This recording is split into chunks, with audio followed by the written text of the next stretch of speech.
Sa araw ng mga puso, karamihan ay may kaakbay, may bulaklak, tsokolate at yakap ng minamahal. Pero para kay Nanay Judith Pascual, ang Valentine's Day ay isa lamang karaniwang araw.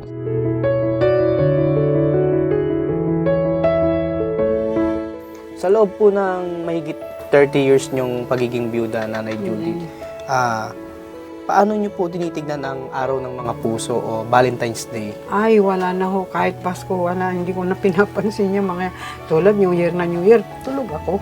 Na, Bakit po? Siyempre, wala na eh. May edad na tayo, hindi na natin kailangan niya.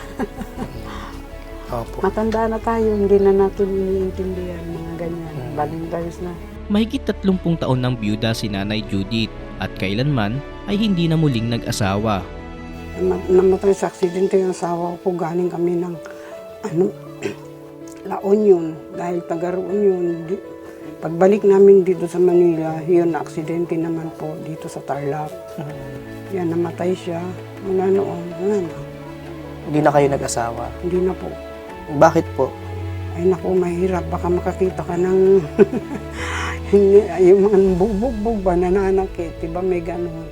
Wala ko kayong anak? Wala kaming anak. Hindi kami nagkaanak kasi lahi naman pala nilang wala eh.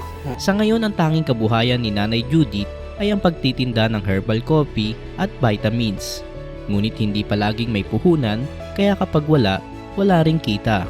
Kano niyo po binibenta yung mga kape at yung herbal? Yung kape, binibenta ko ng 250. Sa anin naman kasi binibigay ng mahigit 100 lang naman. Ayun kaya doon ako dinadagdagan ko kumisan yun. Ginagastos din namin pang sa araw-araw.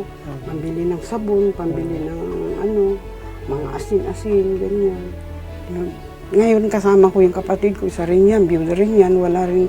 Humihingi na lang kami sa mga kamag-anak namin pag binibigyan naman kami kahit hindi kami humingi. Naman kahit paano, nagbibigay yung kapatid namin, kapatid ko, yun. Nagbibigay. Kung may darating na tulong sa inyo, ano po ang pinakauna niyong gagawin?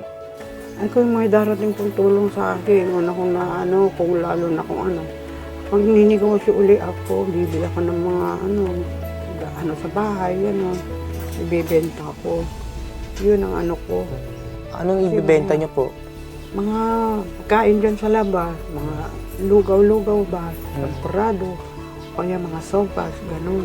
Dati kasi yun ang trabaho ko rin nung dalaga. Ang Valentine's Day ay hindi lamang para sa may karelasyon. Ito rin ay para sa mga pusong patuloy na nagmamahal kahit nasanay ng mag-isa. Kaya naman, mula sa serbisyong bayan ni Tatay Rani, ibinigay na namin ang sorpresang handog para kay Nanay Judith.